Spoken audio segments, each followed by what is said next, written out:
There's just something special about vintage pearls, don't you think, Abigail? I glanced up from the gleaming display case to find Madison studying me with unusual intensity. In the 8 weeks she'd been dating my son Christopher, this was the first time she'd suggested we spend time together, just the two of us, a girls' day out to Morrison & Sons, the most exclusive jewelry store in the city. They're timeless, I agreed, my fingers hovering above an elegant pearl bracelet that reminded me of one my grandmother had worn, though I'm surprised you're interested in vintage pieces. Madison's laugh was practiced, melodic. I appreciate beauty in all forms. Christopher mentioned you have quite the eye for jewelry. The mention of my son's name didn't feel accidental. Nothing about Madison ever did. At 29, she was beautiful, ambitious, and laser-focused on securing her future. Specifically, a future with my 32-year-old son who still occupied the guest suite in my home while figuring out his next career move. "Mr. Morrison!" Madison suddenly called, waving over the silver-haired proprietor who had been discreetly observing us from behind the main counter. "We'd love to see your engagement collection when you have a moment." And there it was, the real purpose of our outing. This wasn't about bonding with her boyfriend's mother. This was strategic manipulation, using me as an unwitting accomplice in her campaign to rush Christopher to the altar. "Of course, Ms." the proprietor replied, approaching with professional courtesy. "Parker. Madison Parker." She extended her hand with the confidence of someone accustomed to being recognized and accommodated. "And this is Christopher's mother, Abigail." Something shifted in Morrison's expression as he turned toward me. Recognition, followed by a warm smile that transformed his professional demeanor into genuine pleasure. "Mrs. Cooper? Abigail Cooper?" I nodded, surprised. "Yes, though I'm not sure we've met. We haven't had the pleasure, but your reputation precedes you. Your charitable work with the Children's Symphony Fund is legendary." He clasped my hand between both of his. "My wife serves on the hospital board with Marianne Hollister, who speaks so highly of you." Madison's perfectly maintained smile faltered slightly. "How kind," I murmured, touched by the unexpected connection. "Please give my best to your wife." "I absolutely will." Morrison glanced between us, then made a decision. "Ladies, I'd be honored if you'd join me in our private viewing room. We've just received a remarkable collection I believe you'll appreciate, Mrs. Cooper." Before I could respond, he gestured to an assistant who appeared with practiced efficiency. "Rebecca, please prepare the Sapphire Room and bring refreshments for Mrs. Cooper and her guest." "The Sapphire Room," Madison interjected, her voice rising slightly. "Isn't that usually reserved for our most distinguished clients?" Morrison completed smoothly. "Right this way, please." As we followed him through the main showroom, I caught Madison's reflection in one of the mirrors, her expression a complicated mixture of confusion and annoyance. This wasn't proceeding according to her script. In her scenario, she was the sophisticated one guiding her boyfriend's dowdy mother through the intimidating world of high-end jewelry, not watching that same mother receive VIP treatment. The Sapphire Room was a revelation. Intimate lighting, illuminating walls of midnight blue velvet, a small settee positioned before a curved display counter, and a discreet champagne bar in the corner. Rebecca appeared with a silver tray, bearing flutes of champagne and delicate pastries. "Mrs. Cooper, please make yourself comfortable," Morrison invited, as another associate entered with several velvet-lined trays. "These pieces just arrived from our European auction acquisition. Given your appreciation for historical craftsmanship, I thought you might enjoy them." Madison's eyes narrowed as she watched me being seated in the position of honor on the settee.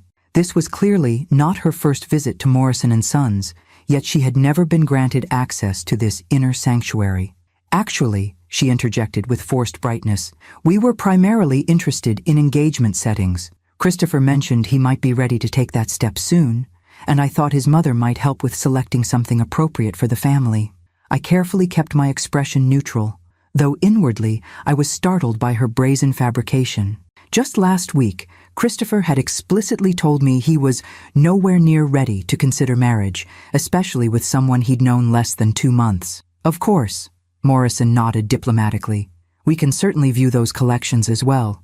But first," he unveiled the first tray with a flourish, revealing a stunning array of vintage pieces. "I thought Mrs. Cooper might appreciate these, given her expertise." Madison stiffened beside me. "Expertise?" Morrison smiled. "Your mother-in-law, forgive me, your boyfriend's mother, has quite the reputation among certain circles for her discerning eye. The Children's Symphony Gala auction last year featured several pieces she selected that broke all previous fundraising records. I felt a flush of modest pleasure at the recognition of my volunteer work. After my divorce 15 years ago, I'd redirected my energies toward charitable causes, discovering an unexpected talent for curating jewelry collections donated for fundraising events. How interesting. Madison's voice had taken on a brittle quality. Christopher never mentioned his mother was a jewelry enthusiast. It's just a hobby, I demurred, reaching for one of the trays. A delicate pearl and sapphire bracelet caught my eye, its craftsmanship extraordinary. Oh, this is exquisite. As Morrison helped me fasten it around my wrist, I noticed Madison's expression darkening, her champagne untouched beside her. The careful facade of interested future daughter-in-law was cracking visibly with each moment I remained the center of attention rather than a prop in her marriage campaign. Perhaps we could see those engagement rings now, she suggested, her patience clearly waning, since that's what we actually came for. Morrison's professional smile never wavered. Of course, Rebecca will assist with that momentarily. But first, Mrs. Cooper, do try on the matching earrings. They're quite enough. Madison's voice sliced through the refined atmosphere like a discordant note. This is ridiculous. We've been here 30 minutes and you're fawning over her like she's royalty. She's nobody, just a divorced housewife living off alimony. The room froze in shocked silence. Even Madison seemed surprised by her own outburst, though not enough to retreat. In one swift motion, she grabbed my wrist and yanked, unfastening the bracelet with such force that I gasped in pain. "You're making a fool of yourself," she hissed, dangling the bracelet contemptuously, pretending to be some kind of jewelry expert. What a pathetic joke. You're nothing but a clown. A sad, desperate clown trying to seem important. As the bracelet slipped from her fingers to the plush carpet, the door to the sapphire room opened. A commanding figure filled the doorway, tall, broad-shouldered, impeccably dressed in a bespoke suit that spoke of wealth worn with comfortable familiarity. His deep voice cut through the room with the quiet authority of someone accustomed to immediate respect. "Touch my wife again," he stated with deadly calm, his steel-gray eyes fixed on Madison, "and see what happens." For one suspended moment, nobody moved. Madison's face drained of color as she registered the man framed in the doorway, his imposing height, the unmistakable authority in his bearing, and most significantly, the cold fury in his eyes. I recognized him instantly, though we'd never met. Joseph Walker, founder and CEO of Walker Grand Hotels, whose face regularly graced business magazines and society pages. The kind of wealth that didn't need to announce itself because everyone already knew. I'm sorry," Madison stammered, recognition dawning in her wide eyes. "There's been a misunderstanding. I didn't realize that she's my wife." Joseph stepped fully into the room, his gaze shifting briefly to me with such perfect simulation of concerned affection that I felt my breath catch. "Or you didn't realize someone would object to your manhandling her." Without conscious thought, I slipped into the role he'd created. Survival instinct, perhaps, or simple appreciation for his unexpected intervention. "Darling," I said, my voice carrying just the right note of relieved gratitude. "I wasn't expecting you for another hour." Joseph moved to my side with smooth confidence, helping me to my feet with a gentleness that contrasted sharply with his intimidating presence. His hand at the small of my back felt steadying, almost familiar. "Meeting ended early," he replied, his eyes conveying a silent message. "Play along." Lucky timing, it seems. Madison had gone from pale to ashen. "Mr. Walker, I had no idea. Mrs. Cooper never mentioned. I would never have—" "And yet you did," he cut her off, voice deceptively soft. "Called my wife a clown, I believe? Questioned her worth? In my experience, Ms. Parker," she whispered. "Madison Parker. Ms. Parker.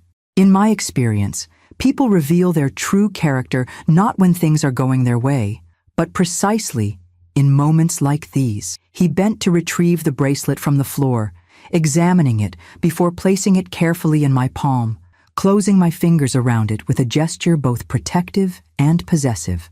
The performance was masterful. I found myself wondering if he'd had theatrical training or if commanding a room came naturally to men of his stature. "It won't happen again," Madison promised, desperation evident in every syllable. "Please, this is all a terrible misunderstanding. Christopher, Abigail's son, and I are practically engaged. We're practically family. Practically, Joseph echoed, the single word somehow devastating in its skepticism. Morrison, who had observed this unexpected drama with professional discretion, finally spoke. Perhaps Miss Parker would like to view our engagement collection in the main showroom while Mrs. Cooper recovers from this unfortunate incident. The graceful exit opportunity wasn't lost on Madison, who nodded frantically. Yes, that would be perfect. Abigail, I'm truly sorry. Mr. Walker, it was an honor to meet you, despite the circumstances. Neither of us acknowledged her apology as Rebecca escorted her from the Sapphire Room, the door closing with a decisive click behind them. In the sudden quiet, Joseph Walker stepped back, a respectful distance opening between us now that our audience had departed. I apologize for the presumption, Mrs. Cooper, he said, his voice warmer but still formal. It seemed the most expedient way to address the situation. No apology necessary, Mr. Walker. I found myself smiling despite the lingering shock of Madison's behavior. That was quite the gallant rescue. Joseph, please. He returned my smile, the severity of his expression transforming into something unexpectedly charming. And it was my pleasure. Though I must admit, I've never acquired a wife quite so suddenly before. A surprised laugh escaped me. Nor have I found myself married without my knowledge. Abigail Cooper. I extended my hand, which he took with a courtly inclination of his head. I know. At my raised eyebrow he clarified, Morrison mentioned your name when I arrived for my appointment. I was waiting in the adjacent room when I overheard the disturbance. Morrison cleared his throat discreetly. I'll give you both a moment of privacy. Mrs. Cooper, please take all the time you need. The bracelet, of course, remains available for your consideration whenever you're ready. After he departed, Joseph gestured to the settee. May I join you? I believe we have a rather unusual introduction to process. As we sat, I studied him more carefully. Distinguished was the word that came to mind. Silver hair that enhanced rather than aged him, lines around his eyes that spoke of laughter rather than hardship, and an ease within himself that suggested a man comfortable with his place in the world. Thank you, I said simply. She caught me completely off guard. Family can do that, he observed, his perceptiveness surprising me. Though I gather she's not actually family yet?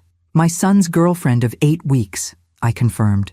Though according to her, they're practically engaged. Joseph's laugh was unexpectedly warm. Something tells me your son might have a different perspective on that timeline. Indeed he would. I hesitated, then added, I should probably warn him about what happened here today. Over dinner, perhaps? Joseph suggested, then immediately held up a hand. Forgive me. That was presumptuous after an already presumptuous introduction. I found myself considering his suggestion with more seriousness than I would have expected.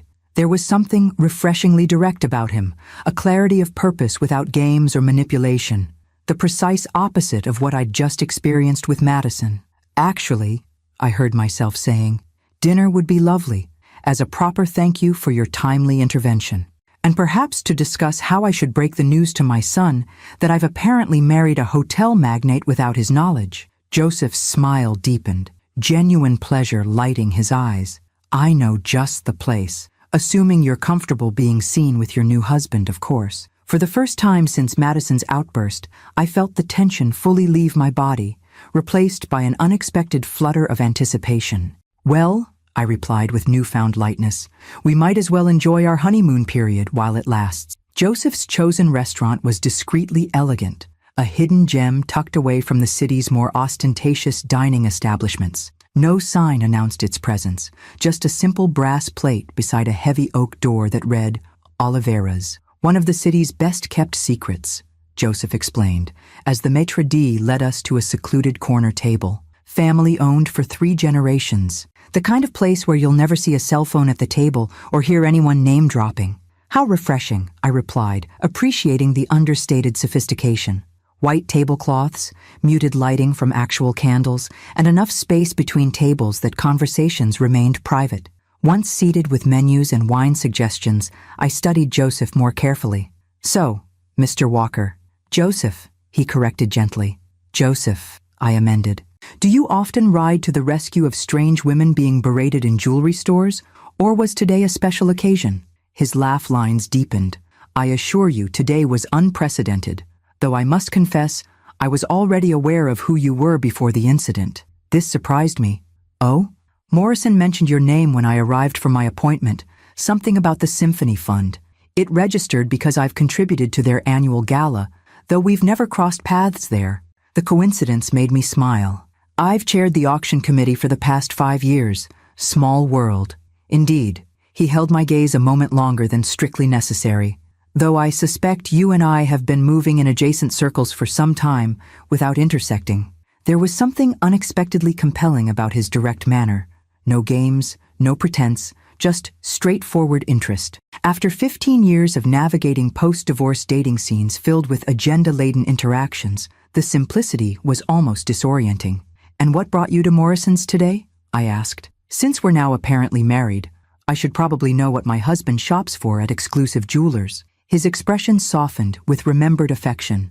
"My sister's 70th birthday next month. She's always been my strongest supporter, from my first struggling hotel to the international chain. I wanted something special for her." The genuine warmth in his voice revealed more about him than perhaps he realized. A successful man who prioritized family relationships spoke volumes about his character. "And you?" he inquired.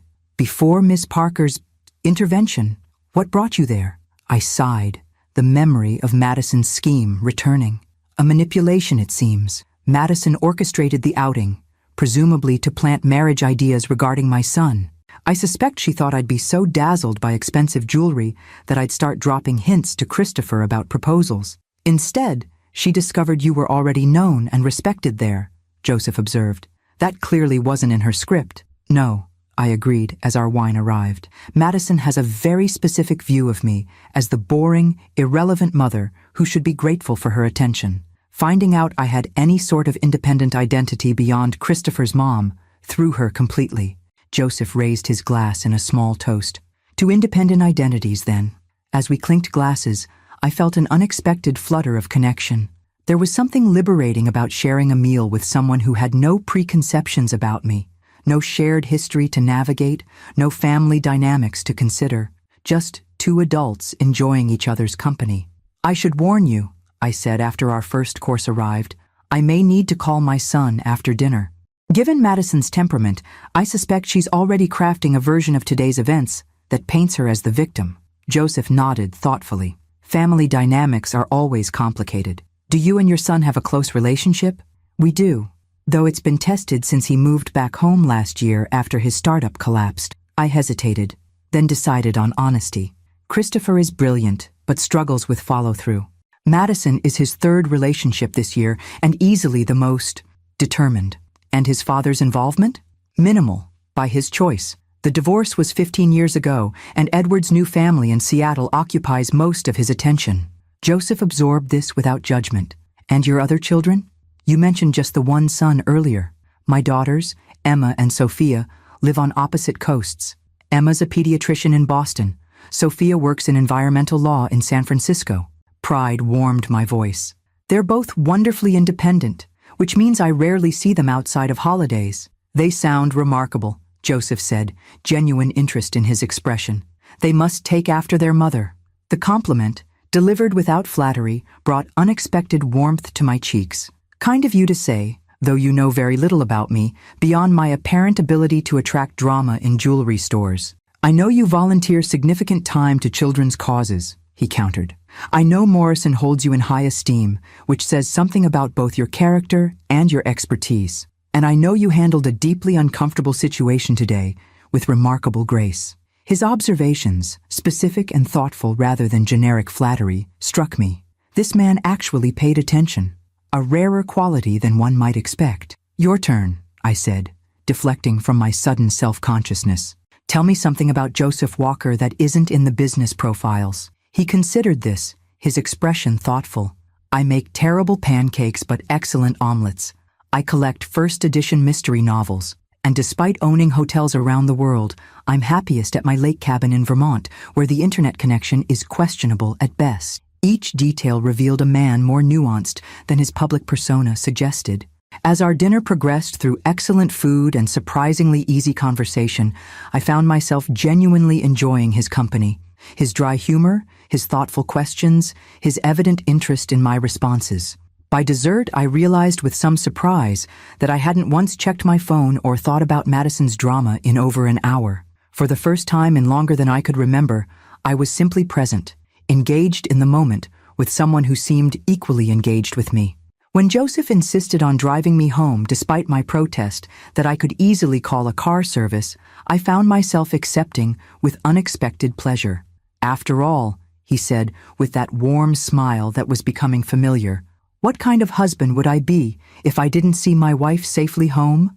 Joseph's Bentley had just pulled away from my driveway when I noticed Christopher's car parked on the street, unusual for a Tuesday evening when he typically worked late. The living room lights blazed despite the hour, another deviation from routine. I had barely closed the front door when my son's voice came from the direction of the kitchen, tight with barely contained emotion. "Mom, is that you? We need to talk." The "we" was immediately apparent. Madison sat at my kitchen island, eyes reddened in a perfect simulation of distress, while Christopher paced nearby, his expression thunderous. They'd clearly been waiting for my return, a coordinated ambush. "Good evening," I said calmly, setting my purse on the entryway table. "This is unexpected." "Unexpected?" Christopher's voice rose. "You humiliate Madison at some fancy jewelry store, and you call that unexpected?" I evaluated the scene with newfound clarity. Madison had arrived first with her version of events, one that obviously cast her as the innocent victim of my apparent snobbery. "I see Madison's shared her perspective on today's outing," I observed, moving into the kitchen with deliberate composure. "I'm curious what exactly she told you happened." Madison sniffled delicately, reaching for Christopher's hand as if requiring support. "I just wanted us to have a nice day together, to bond, and then you were so different at the store, cold. When I admired those engagement rings, you practically sneered." My eyebrows rose of their own accord. "Is that what happened?" "And then," she continued, voice quavering perfectly, "when I tried to comfort you because the salesperson was ignoring you, you completely overreacted. Had security remove me. It was humiliating, Christopher. All because I wanted to include your mother in our happiness. The fabrication was breathtaking in its audacity. I might have admired her creativity if it weren't so calculating." Christopher ran a hand through his hair, his tell for extreme agitation since childhood. "Mom, what the hell? Madison was trying to include you in something important, and you went full ice queen on her? That's not like you." "No," I agreed quietly. "It's not like me at all." Madison must have sensed dangerous waters in my calm, because she quickly added, "I know you've been lonely since the divorce. Maybe seeing happy couples is difficult.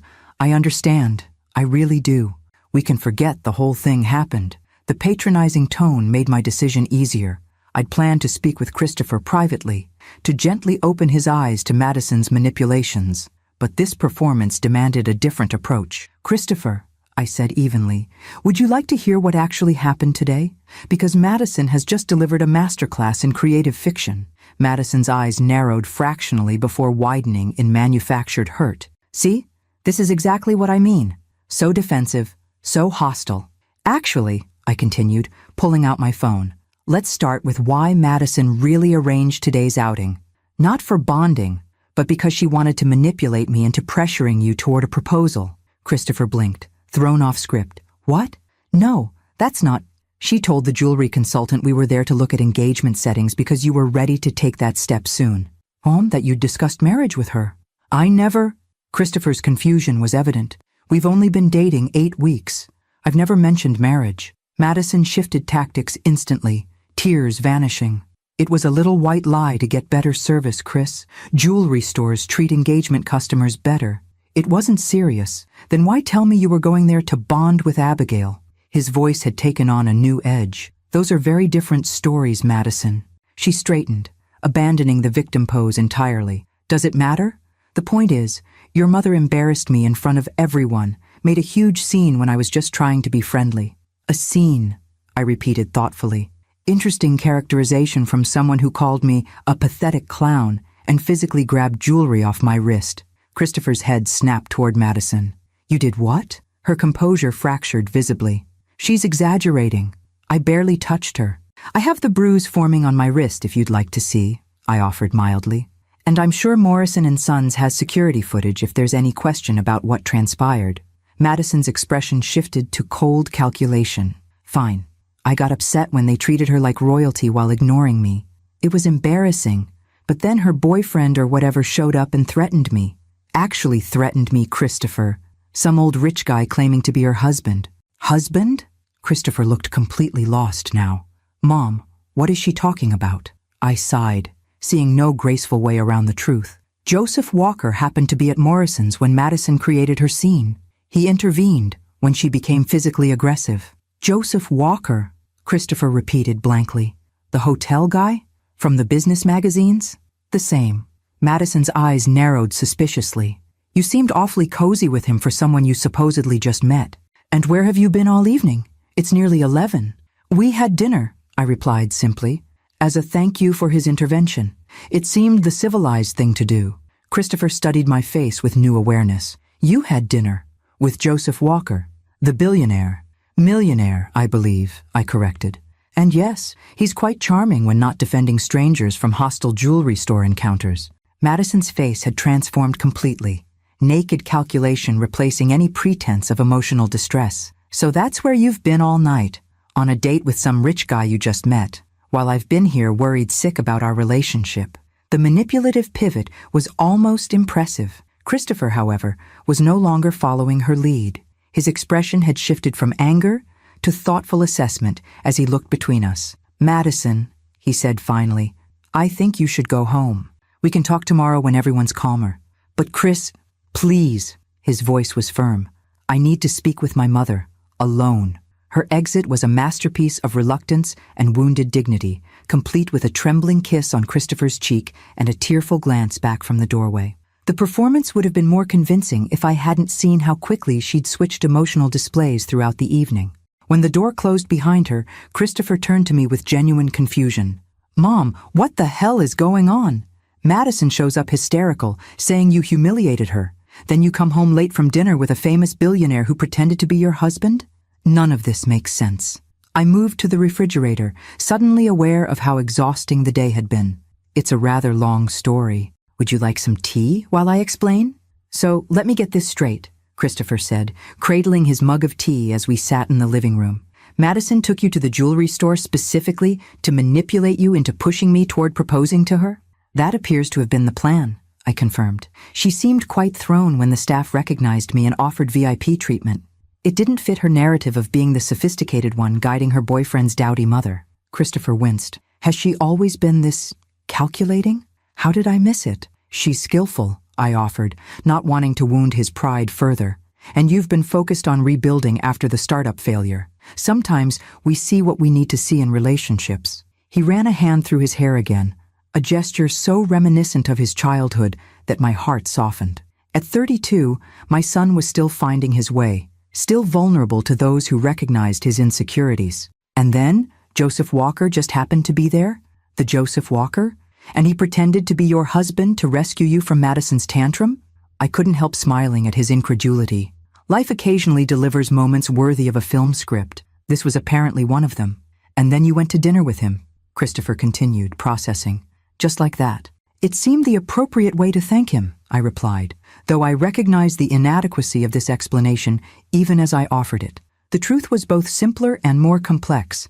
I had wanted to spend more time with Joseph, a realization that still surprised me. Christopher studied me with newfound attention. You like him.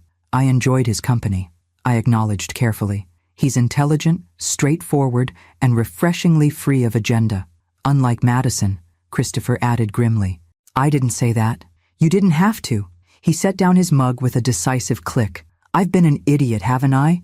She's been pushing for keys to the house, suggesting we combine finances for efficiency, dropping hints about engagement rings, all after less than 2 months of dating. His awareness both relieved and concerned me.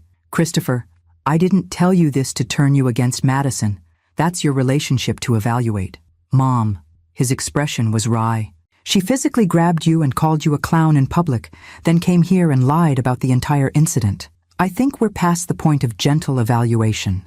The blunt assessment reassured me that despite his sometimes directionless approach to life, my son's moral compass remained intact. What concerns me more, he continued, surprising me, is that you felt you couldn't tell me directly about her behavior, that you were planning to gently open my eyes rather than just saying, your girlfriend is manipulative and aggressive. This observation caught me off guard.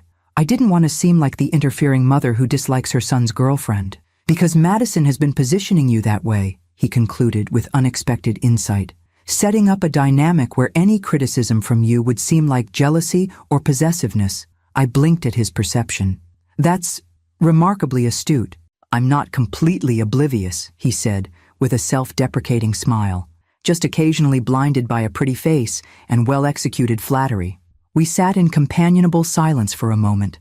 The tension that had greeted my arrival completely dissipated. When Christopher spoke again, his tone had shifted to cautious curiosity. So, Joseph Walker, he's what, around your age? I believe he's 68, I replied, immediately regretting the readiness of my answer. We didn't discuss ages specifically. Christopher's eyebrows rose. But you discussed enough other things to have dinner last until nearly 11. Heat rose unexpectedly to my cheeks. We had a great deal to talk about after our unusual introduction. Uh-huh. His expression turned playful, a welcome change from the earlier distress. And will you be having more things to talk about in the future? He did mention showing me his newest hotel property, I admitted. The restoration of that historic building downtown. Apparently, they've preserved some remarkable architectural details. Christopher's smile widened. So, you have a second date? It's not a date, I protested automatically, then paused. At least, I don't think it's a date. It's a professional courtesy. Mom, Christopher's voice gentled. It's okay if it is a date. You know that, right? You're allowed to have a personal life. His permission, though unnecessary, touched something vulnerable within me. Since the divorce, I'd oriented my entire existence around my children, my volunteer work, maintaining the home that had become Christopher's safety net. The possibility of prioritizing my own romantic interests felt almost transgressive. It's been a very long time since I've dated anyone, I said quietly. And Joseph Walker is, well, he's Joseph Walker. His world is rather different from mine. Is it? Christopher challenged gently. You both serve on arts boards. You're both at the stage of life where your children are grown. And apparently, you both shop at fancy jewelry stores and enjoy the same restaurants. Put that way, the gap between our worlds seemed less daunting. Still, I tempered my expectations. One dinner and a potential tour of a hotel restoration hardly constitutes a relationship, Christopher. But it's a start, he insisted. And Mom, I haven't seen you blush like that in, well, maybe ever. I touched my cheeks self-consciously, annoyed to find them still warm. It's been an unusual day. Christopher's expression sobered. About Madison, I need to end things. Cleanly. Someone who treats you that way isn't someone I want in my life. Relief washed through me, though I tried not to show it too plainly. That's your decision to make, but I appreciate the sentiment behind it. He stood, stretching with the lanky grace he'd had since adolescence. I should get some sleep. Early meeting tomorrow with that tech startup I told you about. Might be a job opportunity. As he bent to kiss my cheek, a gesture that had become rarer as he'd established his adult identity, he added, And Mom, I think it's great that you're making new friends. You deserve someone who sees how amazing you are. After he'd gone upstairs, I remained in the living room, turning the day's events over in my mind. Madison's shocking behavior, Joseph's unexpected intervention, the dinner that had stretched for hours as conversation flowed with surprising ease. My phone chimed with a text message. Home safely? I realized I never confirmed our tour of the Walker Grand Restoration for Thursday afternoon. Still interested? Joseph. I found myself smiling as I typed my reply. Safely home, though to an unexpected confrontation with Christopher and Madison. She'd already arrived with her version of events.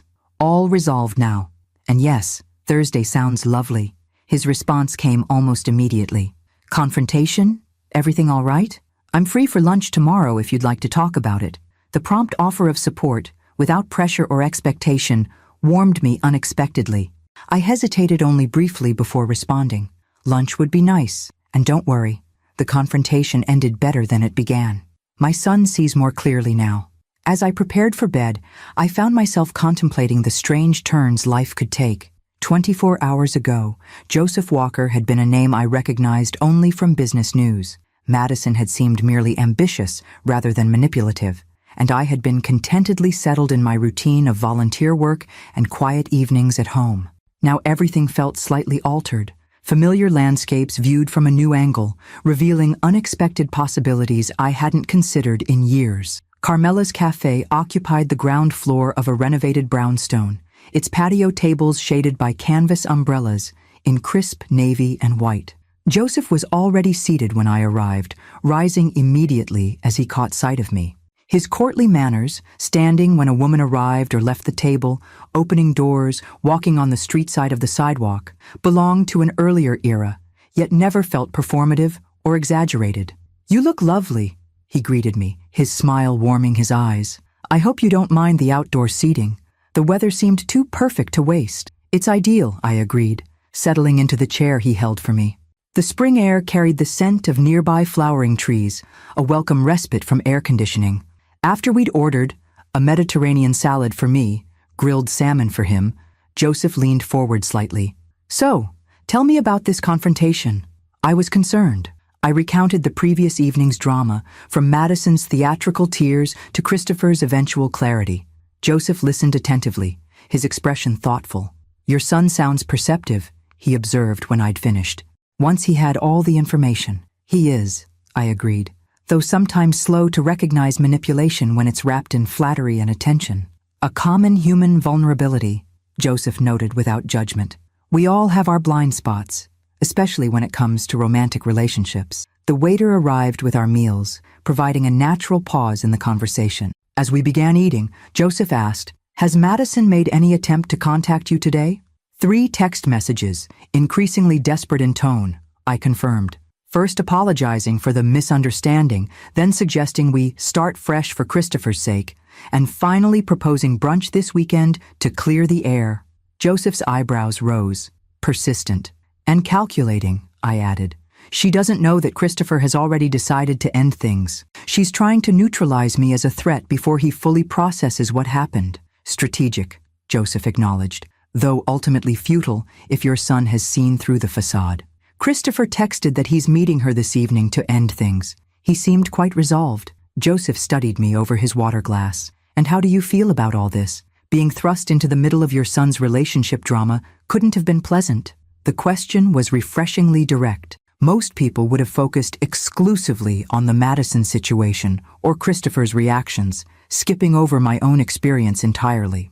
"Relieved," I admitted, but also somewhat guilty for feeling relieved. No mother wants to be the catalyst for her child's breakup, even when it's clearly for the best. Joseph nodded. "The maternal instinct to protect your children from pain, even necessary pain." "Exactly. Though at 32, Christopher hardly needs my protection." "Don't be so sure," Joseph replied with a wry smile. "My sister still tries to protect me at 68.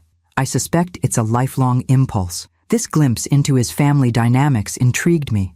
"You've mentioned your sister several times. You must be close." "Elizabeth has been my rock since our parents died," he confirmed. "She's the reason I started the hotel business in the first place." I tilted my head questioningly, and he elaborated. "After college, I was working in commercial real estate, mostly office buildings. Lizzie was diagnosed with lupus, and her medical treatments required frequent travel to specialists. The accommodations in these medical centers were always abysmal, sterile, depressing, the last thing someone needs when facing health challenges." His expression softened with remembered determination. "I decided patients and their families deserved better. Converted an old building near Mayo Clinic into my first Walker Grand, luxury accommodations specifically designed for long-term medical stays with kitchenettes, comfortable workspaces for family members, and absolutely no hospital aesthetics. That's not the origin story I would have expected for a luxury hotel chain," I admitted, touched by the personal motivation behind his business empire. "Most people assume I started with business travelers or tourism," he acknowledged. "The medical focus is still there, though less prominent now. Every Walker Grand maintains a foundation suite in each property, reserved for families facing catastrophic medical situations." The revelation shifted my understanding of him. This wasn't wealth built on abstract market opportunities, but on addressing a deeply personal need, making difficult life moments more bearable for others. "Your sister must be very proud of what you've built," I said. She reminds me regularly that she's responsible for my success, he replied with affectionate humor. Hence the birthday shopping expedition that led to our unconventional meeting. Our conversation meandered through lunch, touching on my volunteer work with the Symphony Fund, his latest hotel restoration, and eventually circling back to our planned tour on Thursday. Fair warning, Joseph said as we finished our coffee. The building is still actively under construction in some areas. I'll provide appropriate safety gear, but if you'd prefer to wait until it's further along, I'd love to see it in process, I assured him. The transformation is always the most interesting part. Something in my response seemed to please him. Most people only want to see the finished product, all evidence of effort and challenge carefully concealed. Then they miss the most compelling part of the story, I countered. How something becomes what it is matters more than its final appearance. Joseph's gaze held mine with unexpected intensity. Exactly. As he drove me home after lunch, a comfortable silence settled between us, the kind that felt neither empty nor demanding, just a peaceful shared space. When he pulled up to my driveway, I was surprised to see Christopher's car already there. He typically worked until evening on Wednesdays. It seems my son is home early, I observed, puzzled. Joseph glanced at the modest Tudor-style house that had been my home for 30 years. Perhaps he decided not to wait until evening to speak with Madison. Perhaps? I gathered my purse, then turned to Joseph with genuine appreciation. Thank you for lunch, and for listening to my family drama without judgment. I've enjoyed every minute, he replied, with a warmth that suggested complete sincerity. And I'm looking forward to Thursday. As I reached for the door handle, Joseph added, Abigail, whatever's happening with your son, remember you're not responsible for managing adult relationships that aren't your own. Your compassion is admirable, but don't let it become a burden. The insight was so precisely what I needed to hear that it momentarily rendered me speechless. For years, I'd shouldered responsibility for smoothing family tensions, anticipating needs, creating harmony often at the expense of my own preferences. Joseph had somehow recognized this pattern after just 2 conversations. I'll try to remember that, I said finally, though old habits die hard. His smile was understanding. The most worthwhile changes usually require practice. As Joseph's car disappeared down the street, I approached my front door with curiosity about Christopher's unexpected presence. When I entered, I found him in the kitchen, aggressively chopping vegetables with more force than the carrots required. You're home early, I observed, setting down my purse. Everything all right? He looked up, his expression a complex mixture of anger and relief. I ended things with Madison. Just now, not tonight as planned. What happened? Christopher's knife paused mid-chop. She showed up at my office with engagement ring brochures and a suggestion that we drive to Vermont this weekend to spontaneously elope. I blinked, momentarily speechless at the audacity. That's remarkably tone-deaf after yesterday's events. It gets better, he continued grimly. When I told her I knew what really happened at the jewelry store, she tried to convince me that you'd manipulated Joseph Walker into defending you, that you'd somehow orchestrated the entire confrontation to make her look bad. That's quite the conspiracy theory, I observed, keeping my voice neutral despite the absurdity. Apparently I'm both pathetically irrelevant and diabolically calculating. Christopher's laugh held little humor. That's exactly what doesn't make sense about her version. She can't decide if you're a sad, lonely divorcee or a master manipulator with wealthy men at your beck and call. The characterization stung slightly, though I knew it came from Madison rather than my son. And how did she take the breakup? He resumed chopping, his movement still sharp with residual tension. First denial, then tears, then threats about how I'll regret losing her. The full spectrum. I finally had to ask security to escort her out when she refused to leave my office. I'm sorry, I said, meaning it. That couldn't have been easy. Christopher sighed, his anger seeming to deflate. The worst part is how clearly I see the red flags now. They were there from the beginning.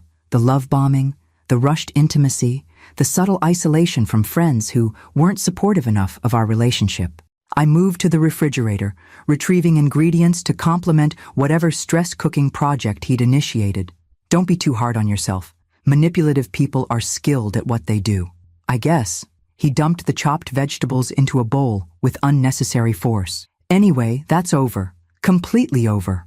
As we prepared dinner together, a ritual from his childhood that still emerged in times of stress. I debated whether to mention my upcoming tour with Joseph. Christopher resolved my dilemma by noticing my distraction. "You seemed deep in thought just now," he observed. "Everything okay?" "Just thinking about Thursday," I admitted. "Joseph is showing me the Walker Grand Restoration downtown." Christopher's expression lightened. "So the second date is still on. Good." "It's not a date," I protested automatically, then caught myself. "Or perhaps it is. I'm not entirely sure, which probably indicates how long it's been since I've dated anyone." My son's smile was genuine for the first time since I'd arrived home. "Mom, a man doesn't offer private tours of his multi-million-dollar restoration projects to women he's not interested in. Trust me on this." As we continued cooking, I found myself contemplating the possibility that Christopher was right, that Joseph's interest might extend beyond friendly gratitude for an unusual shared experience. The thought was both exhilarating and terrifying, like standing at the edge of a high dive after decades away from the pool. But perhaps it was time to remember what it felt like to take the plunge. The Walker Grand Restoration Project dominated the corner of Hawthorne and Fifth, its imposing limestone facade partially obscured by sophisticated scaffolding. Originally built in 1928 as First Metropolitan Bank, the building had cycled through various incarnations: financial headquarters, government offices, and briefly an ill-conceived shopping arcade, before standing vacant for nearly a decade. Joseph waited for me at a temporary entrance marked Site Office, his usual immaculate suit replaced by well-tailored dark jeans and a charcoal button-down. Despite the more casual attire, he maintained that indefinable air of authority that seemed as natural to him as breathing. "Right on time," he greeted me with evident pleasure. "I've been looking forward to showing you this project. It's something of a personal passion." "I've been looking forward to seeing it," I replied truthfully. The building had been a downtown landmark throughout my life, its gradual decline a source of community concern until Walker Hotels announced its acquisition 2 years ago. Joseph handed me a white construction helmet and a high-visibility vest that matched his own. "Safety first," he explained. "Some areas are still very much active construction zones." As we entered the main lobby, I gasped involuntarily. Soaring ceilings with restored Art Deco moldings arched over a space simultaneously grand and intimate. The original marble floors had been meticulously cleaned and repaired, their geometric patterns complementing brass fixtures that gleamed as if newly minted. "This is extraordinary," I breathed, turning slowly to absorb the details. "You've maintained the original character while somehow making it feel contemporary." Joseph's expression warmed with obvious pride.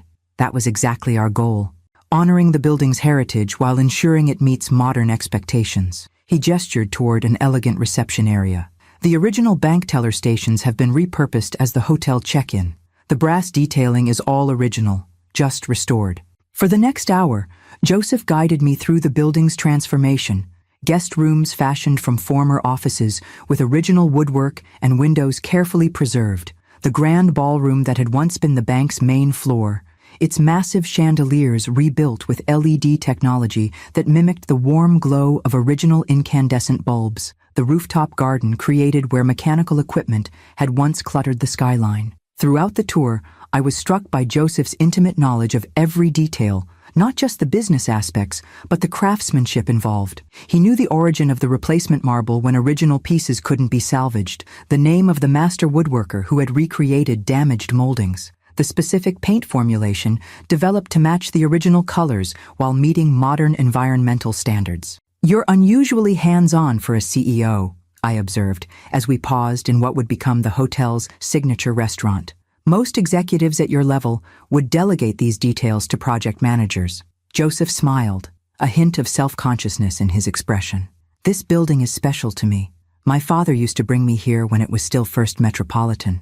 He'd do his banking while I stared at the murals and ceiling details, inventing stories about the people depicted.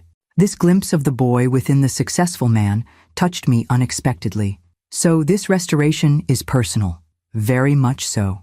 He guided me toward a partially completed bar area where original bank vault doors had been incorporated into the design.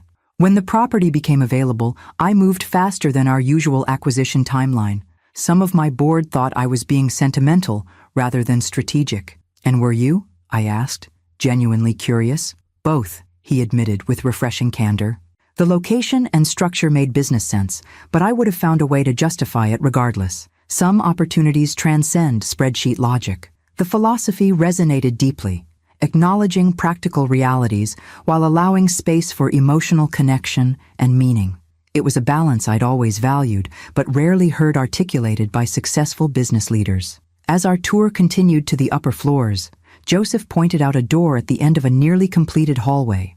"I've saved something special for last, our signature suite." He used an electronic keycard to open the door, revealing a stunning 2-story space occupying the building's northwest corner. Floor-to-ceiling windows showcased dramatic city views, while a floating staircase led to a loft-style bedroom overlooking the main living area. "This is breathtaking," I said, moving toward the windows. The afternoon sunlight streamed through original leaded glass transoms, casting prismatic patterns across the polished wood floors. "The Elizabeth Suite," Joseph explained, joining me at the window. "Named for my sister, of course." "Of course," I echoed with a smile. "She'll be honored." "She's more likely to complain that the closets aren't big enough," he replied with affectionate humor. "Lizzie has never been impressed by gestures named after her. She prefers practical considerations." "A woman after my own heart," I observed, turning to take in the suite's thoughtful details. Reading nooks built into window embrasures, custom shelving that highlighted rather than concealed the room's architectural features, lighting designed to complement rather than compete with natural illumination. "I think you'd like each other," Joseph said, watching me explore the space. "You share a similar no-nonsense approach to life, and a deep appreciation for beauty that serves a purpose rather than existing merely for show." The observation was surprisingly insightful and accurate. Throughout my life, I'd been drawn to objects and spaces that balanced form and function, aesthetics and practicality. It was one reason I'd never fully embraced the purely decorative approach favored by many in my social circle. "When does the hotel officially open?" I asked, reluctantly moving toward the door as Joseph checked his watch. 8 weeks, he replied, though this suite will be completed ahead of schedule. I'm considering hosting a small preview dinner here for local arts patrons who supported the preservation efforts. Perhaps you might help me compile the guest list? The request, professional yet personal, involving me in his world without presumption, felt perfectly calibrated. "I'd be happy to," I agreed. The Symphony Fund Board includes several preservation advocates who would appreciate seeing the restoration up close. As we descended in the construction elevator, Joseph suddenly asked, "Would you have dinner with me tonight? There's a small Italian place near here that somehow survives despite refusing to take reservations or credit cards. Best risotto outside of Milan." The spontaneous invitation caught me off guard, though pleasantly so. "I'd love to," I replied before self-consciousness could intervene, "though I'm hardly dressed for dining out." I gestured to my casual slacks and blouse, chosen for practicality rather than elegance. Joseph's smile deepened. "Perfect for Vittorio's. It's deliberately unpretentious. The owner believes atmosphere comes from food and conversation, not dress codes or designer flatware." 2 hours later, seated at a worn wooden table in a restaurant no larger than my living room, I understood exactly what Joseph meant. Vittorio's occupied the ground floor of a narrow brick building, its interior illuminated by simple pendant lights and candles in wine bottles. No tablecloths, no elaborate place settings, just phenomenal food served on mismatched china by the owner's family members. "This risotto is extraordinary," I acknowledged after my first bite. "Worth every bit of the 20-minute preparation time." "Vittorio refuses to pre-cook or rush the process," Joseph explained, visibly pleased by my appreciation. "He believes proper risotto requires patience and attention that can't be hurried." "A philosophy that applies to many worthwhile things," I observed, accepting a piece of crusty bread he offered from the shared basket. Joseph's eyes met mine with that direct gaze that seemed to see beyond social niceties. "Indeed it does." As our dinner progressed, conversation flowed with the same natural ease I'd experienced during our previous encounters. We discovered shared perspectives on arts education, similar taste in mystery novels, and a mutual appreciation for jazz that had surprised us both in our younger years. "My college roommates thought I was painfully old-fashioned," I admitted, laughing at the memory. "While they were blasting rock music, I was playing Ella Fitzgerald and Duke Ellington." I would have fit right in with your outdated tastes, Joseph replied with a smile, though I confess a particular weakness for early Miles Davis that might have tested even your patience. This glimpse of his younger self, already moving against prevailing trends, following his own preferences rather than popular opinion, seemed entirely consistent with the man before me.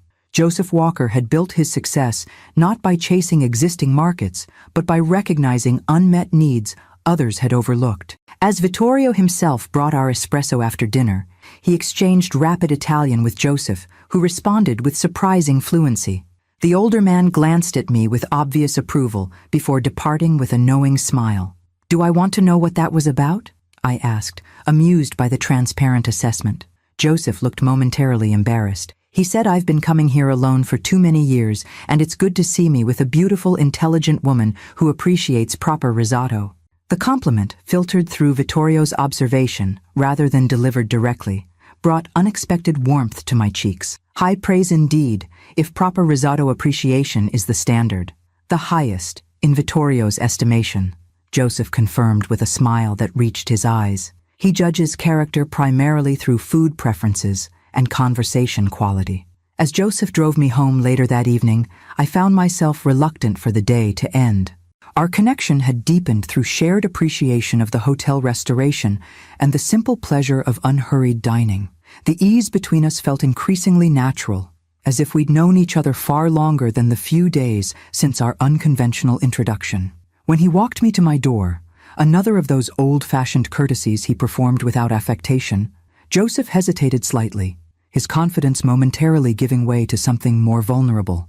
"I've enjoyed today immensely," he said, his voice carrying a warmth that sent a pleasant shiver through me despite the mild evening. "Both the tour and dinner afterward." "So have I," I replied with simple honesty. "Would it be too forward to ask when I might see you again?" The question held no presumption, just genuine interest. I found myself smiling at this courtly approach to dating, so different from the casual ambiguity that seemed to characterize modern relationships.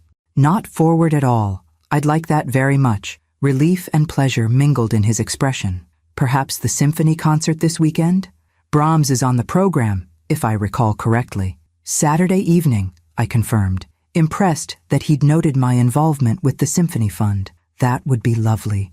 As we confirmed details, I was acutely aware of standing at another kind of threshold, not just my physical doorway, but the entrance to something new and unexpected in my life. A relationship developing with natural momentum, built on mutual respect and genuine connection, rather than convenience or loneliness. When Joseph leaned forward to kiss my cheek in farewell, the brief contact carried a current of possibility that lingered long after his car had disappeared down the street. Inside, I found Christopher at the kitchen table, laptop open and papers spread around him. He glanced up with obvious curiosity. "The hotel tour extended into dinner, I see," he observed, checking the time. "Must have been quite the restoration project." "It was fascinating," I replied, deliberately ignoring his knowing tone.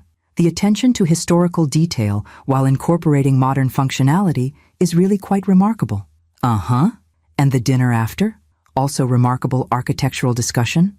I felt a smile tugging at my lips despite my attempt at composure. "We happened to be near a wonderful Italian restaurant. It would have been a shame not to experience it." Christopher's expression softened. "It's good to see you like this, Mom. You seem lighter somehow." The observation caught me by surprise. "Do I?" "Yeah." He closed his laptop, giving me his full attention. "For as long as I can remember, you've been focused on everyone else. Me, Emma, Sophia, your volunteer work. It's nice to see you excited about something that's just for you." His perception both touched and unsettled me. Had I really become so self-effacing that my own son had noticed? Had my determined self-sufficiency after the divorce calcified into a life defined solely by service to others? "We're going to the symphony on Saturday," I found myself saying. "Joseph and I." Christopher's smile widened. A third date, definitely not a coincidence anymore.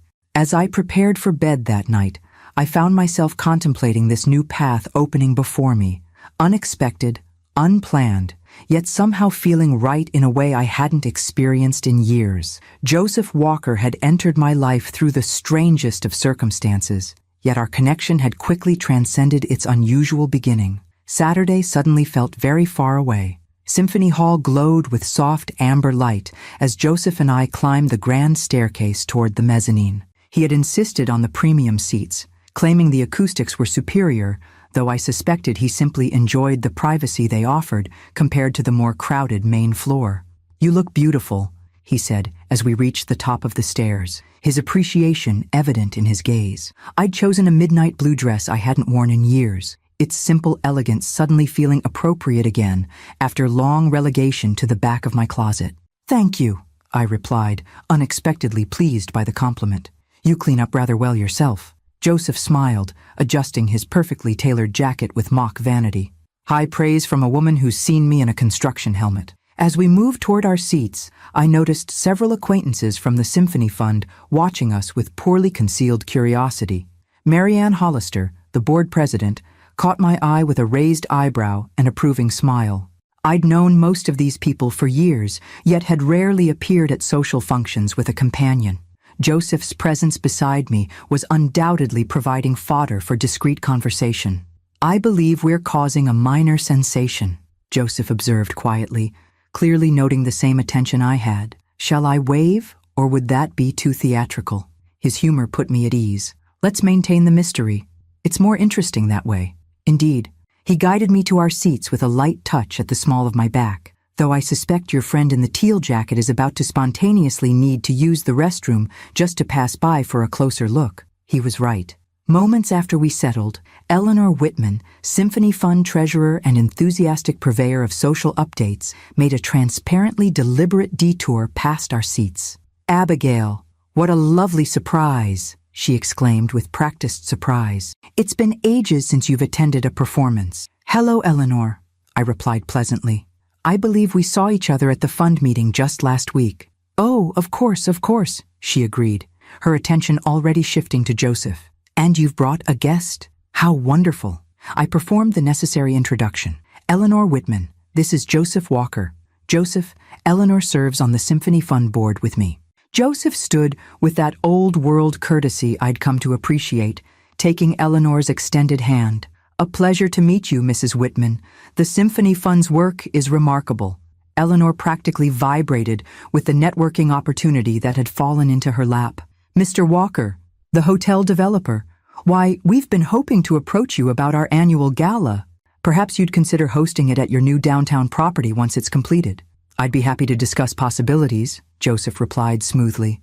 "Perhaps Abigail could arrange a meeting through proper channels next week." His response was perfect, polite, but firmly redirecting Eleanor's impromptu fundraising attempt to appropriate professional pathways, while simultaneously making clear that tonight was personal, not business. Eleanor retreated with visible reluctance, though I had no doubt the news of Joseph Walker accompanying Abigail Cooper to the symphony would circulate through certain social circles before the first note was played.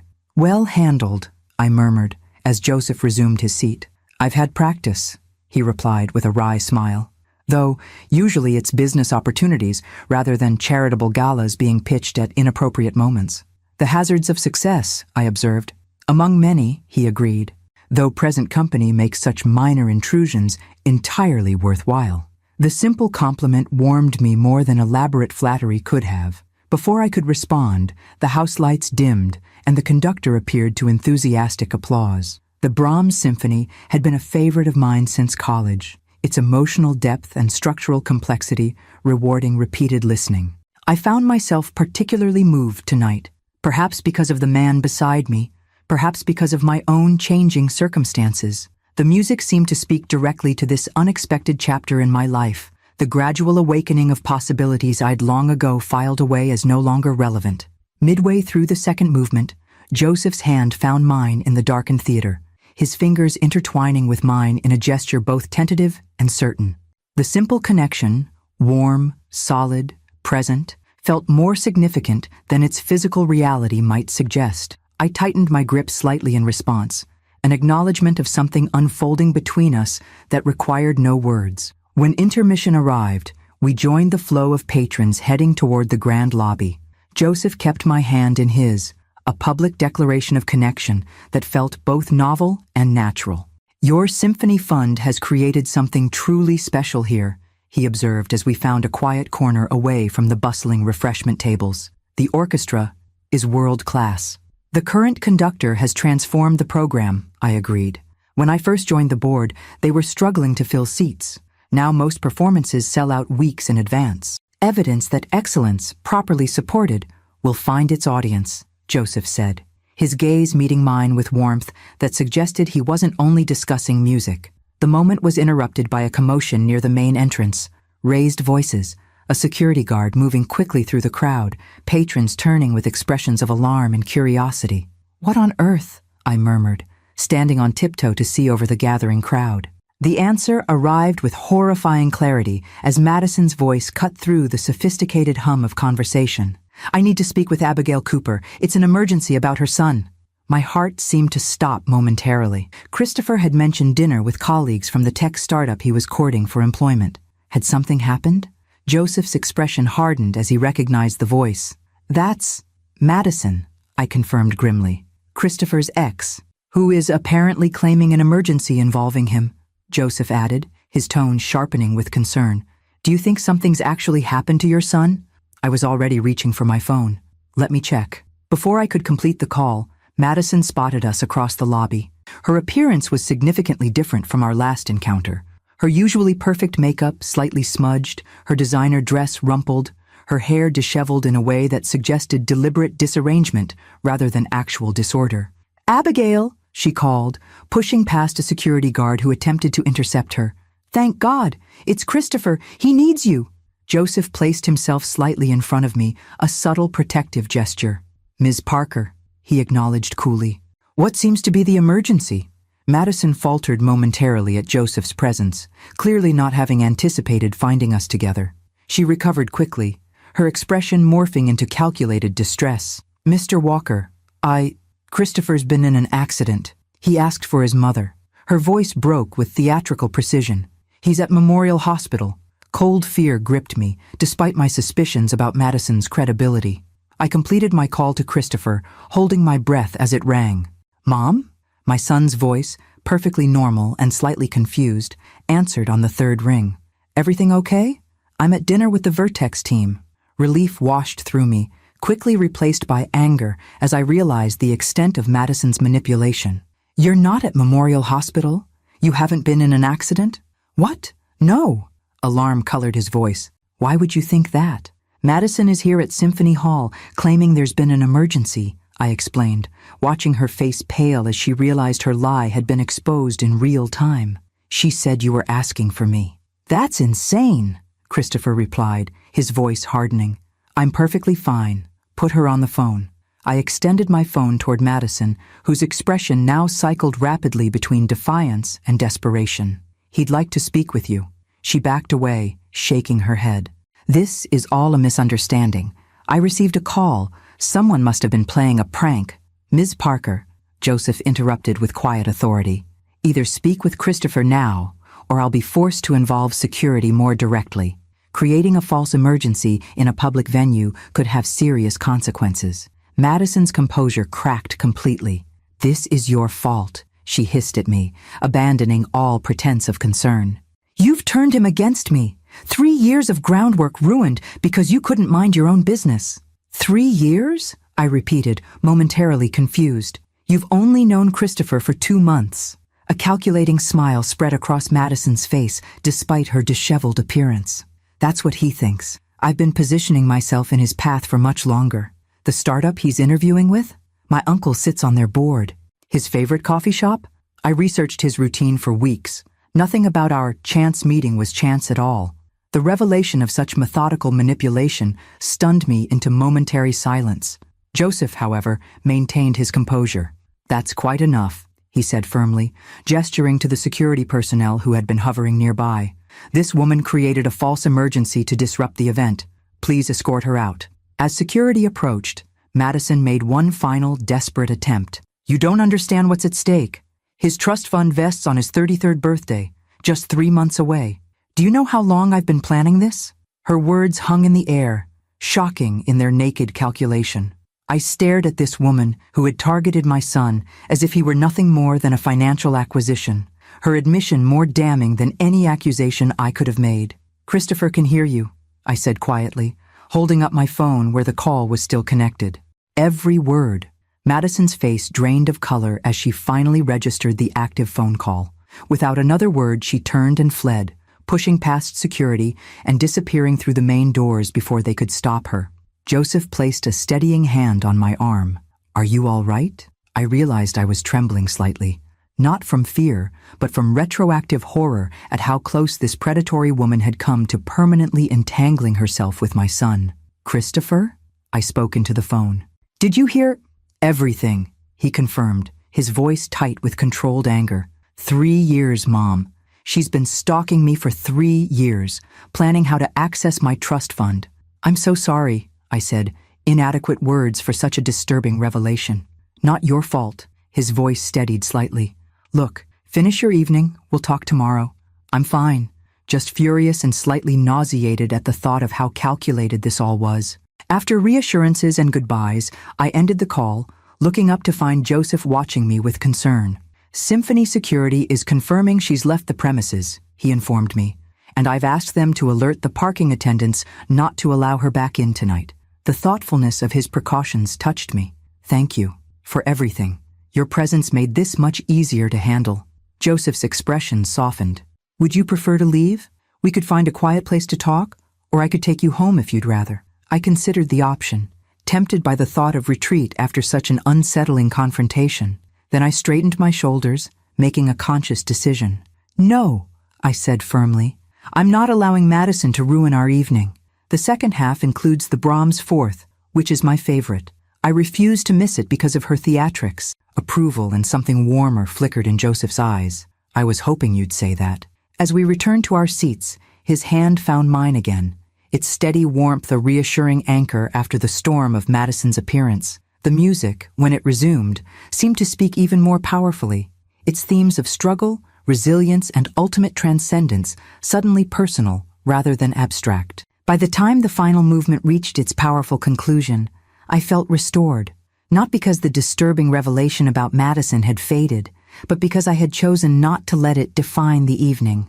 Joseph and I had weathered our first crisis together, his steady presence a revelation in itself. Outside the symphony hall, standing close under the portico as we waited for the valet to bring his car, Joseph turned to me with unexpected seriousness. "Abigail," he said quietly, "I find myself increasingly drawn to you. Your grace under pressure tonight only confirms what I've sensed since our first unusual meeting. I'd very much like to continue seeing you, not just for occasional evenings out, but as a regular presence in each other's lives." The directness of his statement, neither pressuring nor ambiguous, took my breath away. After years of careful independence, the prospect of intentional connection carried both exhilaration and trepidation. "I'd like that too," I replied, my voice steadier than I felt. "Though I should warn you, my life seems to have developed unexpected, dramatic elements lately." Joseph's smile returned, warming his entire face. "I find I don't mind a little drama, as long as it's shared with the right person." As his car arrived and we prepared to leave the disrupted but ultimately salvaged evening behind, I found myself contemplating how quickly life could change, how a chance encounter in a jewelry store could set in motion a sequence of events that reopened doors I'd long considered permanently closed. Madison's desperate appearance had inadvertently highlighted something important: the contrast between manipulation and genuine connection, between calculated acquisition and authentic appreciation. In seeking to disrupt what was developing between Joseph and me, she had instead underscored its value. Some lessons arrive in unexpected packages. Sunday brunch had been a tradition in my household since the children were small, a time when electronics were set aside. Conversation flowed freely, and we reconnected as a family amid busy schedules. Though Emma and Sophia now lived across the country, Christopher and I had maintained the ritual when his schedule allowed. This particular Sunday carried additional weight after Madison's disturbing performance at the symphony. Christopher arrived promptly at 11, his expression more serious than usual as he helped me prepare our traditional spread of Belgian waffles, fresh fruit, and the special herb omelet his father had taught me to make decades ago. "Have you heard from her again?" I asked as we worked side by side in the kitchen. Christopher shook his head. "Not directly. But she sent flowers to my office yesterday with a card claiming she was manipulated by your mother's boyfriend into making those statements. He rolled his eyes. Apparently, Joseph used psychological warfare to trick her into revealing a non-existent plan. I nearly dropped the bowl I was holding. That's absurd. Joseph barely spoke 10 words to her. Exactly. Christopher's mouth tightened as he sliced strawberries with unnecessary force. It's just another manipulation, trying to drive a wedge between us by casting you and Joseph as conspirators against our true love. The audacity was breathtaking. Do you think she'll continue pursuing you? She'd better not, Christopher replied grimly. I've documented everything. Her staged emergency at the symphony, her admission about the 3-year stalking campaign, her attempts to isolate me from friends who weren't supportive. My lawyer sent her a cease and desist letter this morning. I blinked in surprise. You've spoken with a lawyer already? First thing yesterday. He scraped the strawberries into a bowl with efficient movements. What she's done goes beyond a bad breakup, Mom. The calculated targeting, researching my routines, positioning herself in my path for years. It's predatory behavior. The trust fund admission just confirms her motives were never emotional. His clear-eyed assessment relieved me. The Christopher of 6 months ago might have wavered, might have been susceptible to Madison's inevitable attempts at reconciliation. This newer, more decisive version appeared immune to her manipulations. Speaking of lawyers, he continued, his tone deliberately casual, I've been reviewing the trust fund situation. Did you know Dad included a marriage clause that would have given any spouse access to 20% immediately upon marriage? Cold realization washed through me. That's why she was pushing so hard for a quick wedding. Exactly. 20% of my trust would have been hers regardless of how long the marriage lasted. Over $500,000 for simply getting me to the altar. The calculation was chilling. Not just the financial motive, but the patience involved in such a long-term scheme. Madison had invested years in positioning herself to access Christopher's inheritance, treating him as a mark rather than a person. I'm so sorry, I said, reaching to touch his arm. No one should experience that kind of betrayal. Christopher's expression softened momentarily. It's not your fault. In fact, if you hadn't been treated like a VIP at that jewelry store, triggering her mask to slip, I might still be falling for the act. The reminder of how our current circumstances had begun, Madison's jewelry store meltdown, Joseph's unexpected intervention, struck me with renewed force. How differently things might have unfolded without that precise sequence of events. As we settled at the table with our brunch spread, Christopher studied me with unexpected intensity. So, Joseph Walker, things seem to be progressing. The abrupt subject change caught me off guard. They are, I acknowledged carefully. We've been spending more time together. Mom, Christopher's tone was gently chiding. You can do better than that. The man faced down Madison's theatrical emergency without blinking, then formally asked to be a regular presence in your life. That's not casual dating. Heat rose to my cheeks. You heard that part too? Speakerphone, he admitted with a small smile. The Vertex team was curious about the emergency call. We all heard his very gentlemanly declaration. The thought of Christopher and his colleagues listening to that private moment was mortifying, though his evident approval somewhat mitigated my embarrassment. Joseph is significant, I conceded, searching for words that wouldn't sound either teenage giddy or clinically detached. We connect in a way I haven't experienced in a very long time. Christopher nodded encouragingly. And? Details, Mom. Emma and Sophia have been texting me hourly for updates. Apparently, I'm your designated spy, since neither of them can get you to share anything substantial. I laughed despite myself. They've both called. I've been appropriately maternal and private, which is exactly why they're harassing me instead, Christopher complained good-naturedly. At least tell me if you're happy. That's all any of us really want to know. The simple question caught me by surprise. Was I happy? The immediate, uncomplicated yes that rose to my consciousness was answer enough. I am, I said simply. Unexpectedly so. Christopher's smile was genuine. Good. You deserve it. After everything with Dad, with us kids, with your endless volunteer work, you've spent decades taking care of everyone else. It's your turn now. His perception and generosity touched me deeply. For so long, I defined myself primarily through my relationships to others. Wife, mother, volunteer. The idea of prioritizing my own happiness still felt vaguely transgressive, though increasingly right. Thank you. I said quietly. That means a great deal. Just promise me one thing, Christopher added, his expression turning serious again. Don't let Madison's drama affect what's developing with Joseph. She's already taken enough from this family. The insight surprised me that Christopher would recognize how Madison's theatrical disruption might cause me to retreat from emotional vulnerability, to protect myself through distance or caution. I promise, I replied, meaning it completely.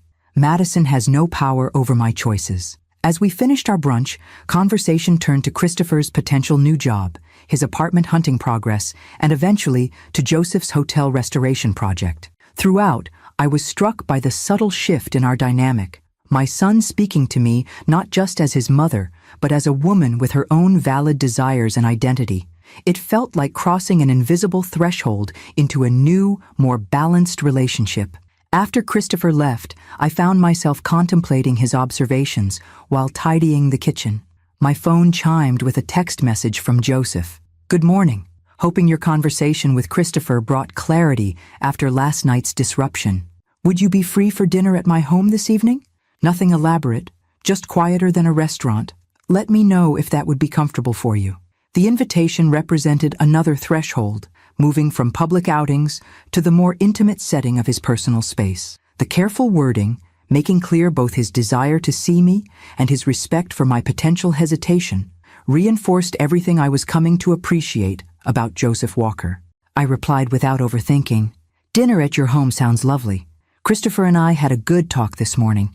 He's taking decisive steps regarding Madison, and he seems quite approving of you, by the way. Joseph's response came quickly. Glad to hear both pieces of news. I'll send my address. Shall we say 7 p.m.? Dress is comfortable casual. Looking forward to seeing you, Abigail. As I moved through my Sunday routine, reading the newspaper, answering emails from Symphony Fund committee members, watering the plants on my sun porch, I found myself contemplating the accelerating changes in my life. In just 3 weeks, I had gone from comfortable predictability to something far more dynamic. A son finally establishing independence, a manipulative, almost daughter-in-law dramatically exposed, and most surprisingly, a relationship blossoming with a man who had entered my life through the strangest of circumstances. The prospect of dinner at Joseph's home that evening carried a weight beyond the simple social engagement it might appear. It represented another step toward something I had never expected to find again at 65, a genuine partnership based on mutual respect, shared values, and that indefinable chemistry that couldn't be manufactured or forced. For the first time in longer than I could remember, I found myself genuinely excited about the future, not just accepting of what might come, but actively anticipating it. Life, it seemed, still had surprises in store, even for those who thought their most significant chapters were already written. Joseph's home surprised me. I had expected something grand and imposing, a mansion befitting his success, perhaps in one of the city's exclusive, gated communities. Instead, his address led me to a renovated brownstone in the historic district, its elegant facade maintaining period authenticity while discreetly incorporating modern elements. The interior continued this thoughtful balance between preservation and innovation. Original hardwood floors gleamed beneath carefully chosen lighting. Contemporary furniture complemented rather than competed with architectural details that had been meticulously restored. Art adorned the walls, not the ostentatious status pieces that often populated wealthy homes, but a curated collection that revealed genuine appreciation for various styles and periods. This is beautiful, I said, as Joseph gave me a brief tour. Not at all what I expected. Too modest for a supposed hotel magnate?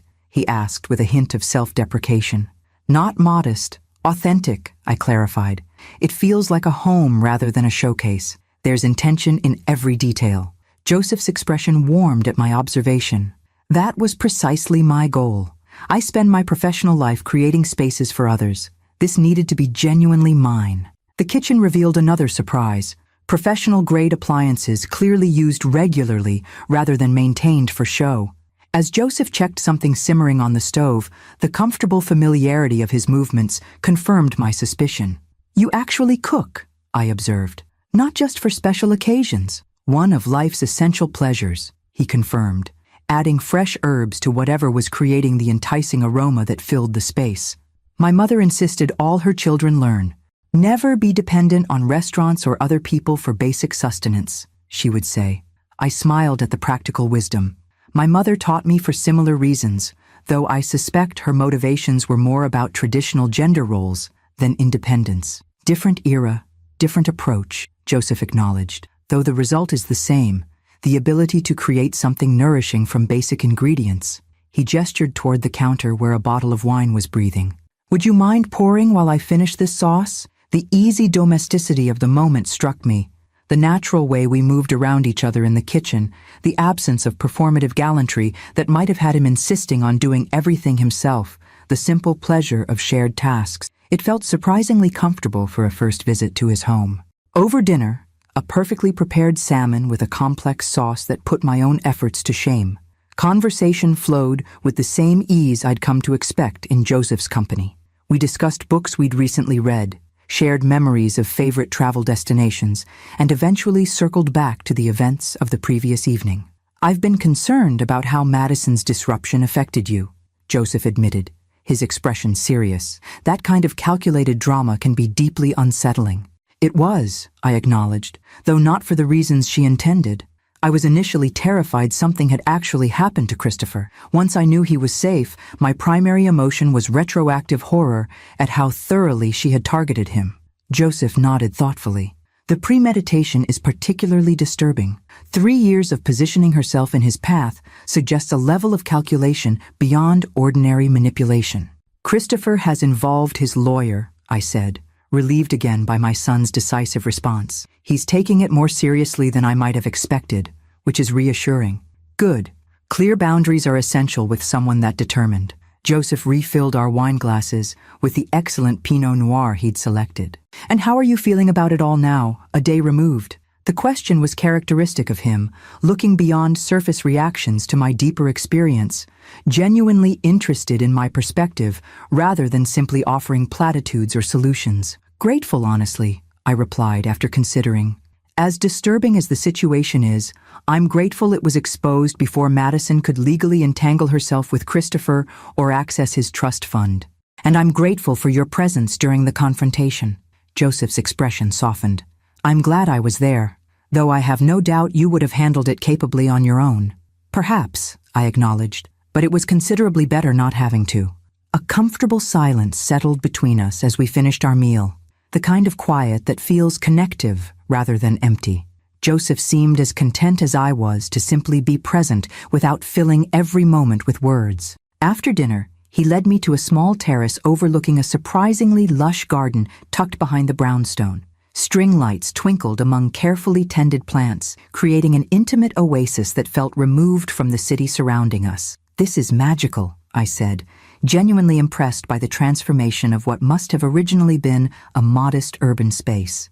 My sanctuary, Joseph replied, settling beside me on a comfortable love seat.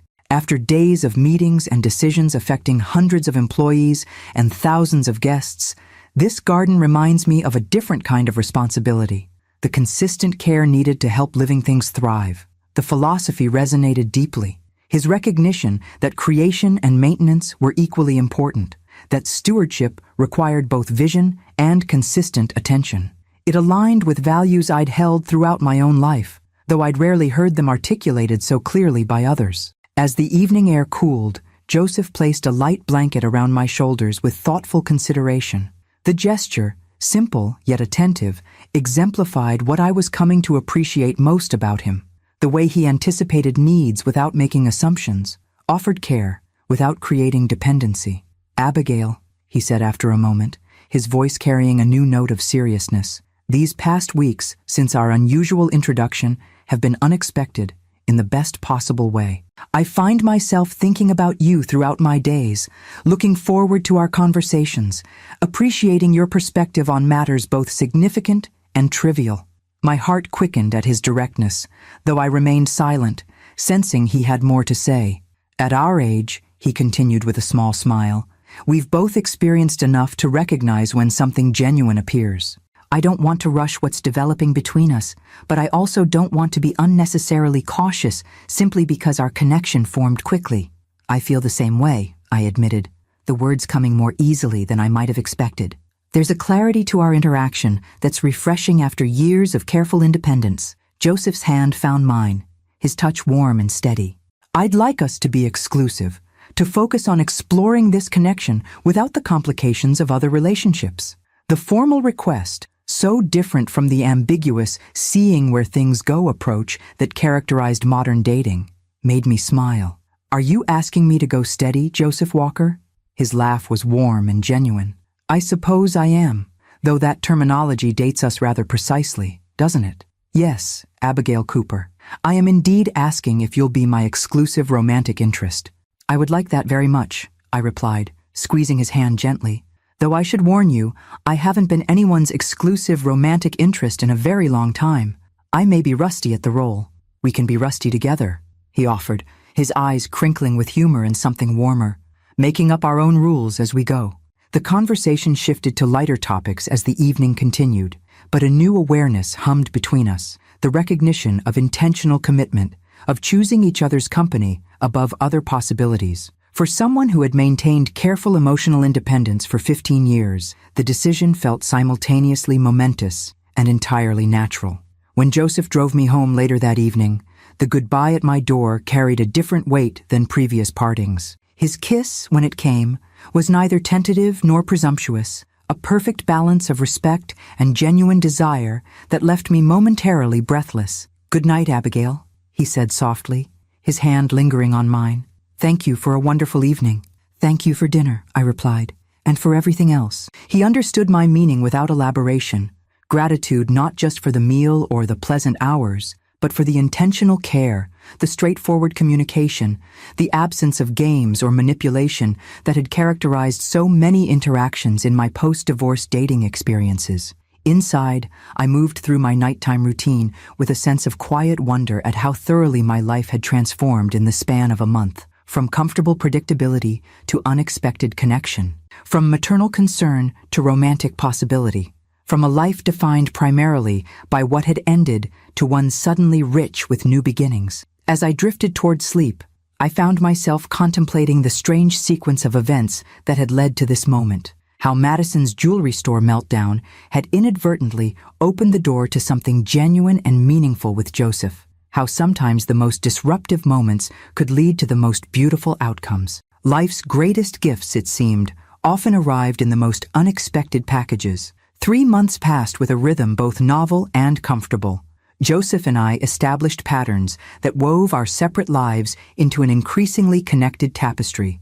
Tuesday dinner at his home, Friday evenings at cultural events, Sunday brunches that sometimes included Christopher when his schedule allowed. Between these anchor points, we shared spontaneous lunches, afternoon walks, and the occasional workday phone call just to hear each other's voice. My children adjusted to this new reality with varying degrees of enthusiasm. Christopher, having witnessed our connection from its unusual beginning, was openly supportive. Emma, my practical doctor daughter, approached the relationship with cautious approval, asking pointed questions during our weekly calls that gradually shifted from protective concern to genuine interest. Sophia, always my most romantic child, had declared it absolutely cinematic and demanded regular updates on the jewelry store hero who swept you off your feet. "They act like I'm a teenager experiencing my first crush," I complained to Joseph one evening as we prepared dinner together in his kitchen. "Sophia actually asked if we were Facebook official yet." Joseph laughed, the sound I'd come to treasure for its genuine warmth. "And what did you tell her?" "That people our age announce relationships through interpretive dance, not social media," I replied dryly. She was not amused. "Perhaps we should give her something more substantial to discuss," Joseph suggested, his tone deliberately casual as he focused on the vegetables he was chopping. "The Walker Grand downtown opens officially next week. The Elizabeth Suite is completed, as is the rooftop garden. I was thinking," he paused, and I looked up from the sauce I was stirring. "Yes? I was thinking you might consider spending the inaugural night there, with me." He met my gaze directly, his expression a careful balance of desire and respect. No pressure or expectations beyond what feels right to you. Just waking up together to watch the sunrise from the terrace. The invitation hung between us, its significance clear. In 3 months of growing closeness, our physical relationship had developed with measured intentionality, passionate kisses, increasing comfort with each other's touch, but always stopping short of full intimacy. Not from lack of desire, but from mutual agreement that this aspect of our connection deserved the same thoughtful progression as the emotional foundation we were building. "I'd like that," I said simply, surprising myself with the ease of my decision. "Very much." The smile that illuminated Joseph's face warmed me more effectively than any furnace. "Then consider it arranged. The official opening gala ends at midnight. We'll have the entire building to ourselves afterward."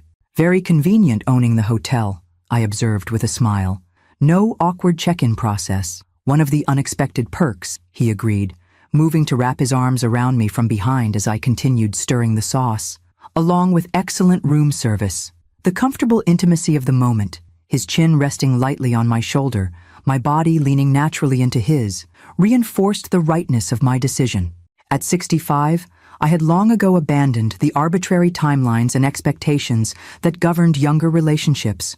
Joseph and I were writing our own rules, moving at a pace that honored both our growing connection and our individual histories. The following morning, I had just finished meeting with the Symphony Fund Committee when my phone chimed with a text from Christopher. "Mom, check your email ASAP. Madison's situation has escalated." "Don't worry, I'm fine, but you should know what's happening." Concern immediately replaced my lingering contentment from the previous evening. I quickly opened my email to find a message from Christopher with the subject line, "FYI, legal has handled this." Attached was a PDF letter from his attorney addressed to Madison Parker. The contents were disturbing. Apparently, Madison had begun contacting Symphony Fund board members, including Marianne Hollister, with claims that I was mentally unstable and being manipulated by a predatory boyfriend. She had suggested that my judgment was compromised, and I should be removed from the board for the organization's protection. Additionally, she had somehow obtained Joseph's private email address and sent him a rambling message claiming that I had a history of attaching myself to wealthy men and was only interested in his money and status. Christopher's attorney had responded with an expanded cease and desist letter, threatening immediate legal action if any further contact was attempted with me, my associates, or Joseph. The firmly worded document made reference to documented evidence of Ms. Parker's systematic campaign of defamation and harassment, suggesting Christopher had been collecting proof of her actions. A second message from Christopher arrived as I was processing this information. "Legal says she's likely escalating because the previous C&D didn't specify contacting people close to you. This one covers all bases. Joseph already knows. I reached out to him directly when we discovered the email she sent him. Call me when you can." I sat in my car, momentarily overwhelmed by Madison's persistent intrusion into our lives. What had begun as a manipulative relationship with my son had transformed into a vindictive campaign against me personally, apparently triggered by my role in exposing her true nature, and perhaps more significantly, by my evident happiness with Joseph. Before I could call Christopher, my phone rang with Joseph's distinctive tone. "I just saw the email from Christopher," I said, without preamble. "I'm so sorry you've been dragged into this." "Don't apologize for someone else's inappropriate behavior," Joseph replied, his voice calm, but with an underlying steel that I'd rarely heard. "Christopher's attorney appears to have the situation well in hand." "I can't believe she's now targeting the Symphony Fund board," I said, still processing the extent of Madison's vindictiveness. What could she possibly hope to accomplish? From what I understand of such behavior patterns, it's less about practical goals and more about inflicting pain, Joseph observed. "You're happy. She's not. That's intolerable to someone with her particular psychology." His clinical assessment helped me step back from the emotional impact of Madison's actions. "You're probably right, though it's disturbing to be the target of such focused negativity." "Would you like to have dinner tonight?" Joseph asked, his tone softening. "Not our usual Tuesday arrangement, but perhaps you shouldn't be alone with this fresh development." The offer touched me deeply. His recognition that emotional support might be more valuable than problem-solving in this moment. "I would appreciate that, though I assure you, I'm more irritated than upset." "Even irritation deserves good wine and better company," Joseph replied. "Shall I pick you up at 7? After we disconnected, I called Christopher, who confirmed what the email had conveyed. Madison's attempts to damage my reputation had been swiftly addressed by his legal team, with documented warnings that any further contact would result in immediate legal proceedings, including potential restraining orders. "I'm sorry she's shifted her focus to you, Mom," Christopher said, genuine regret in his voice. "This is all because of her original fixation on me." "It's not your fault," I assured him. "Madison's behavior is her responsibility alone."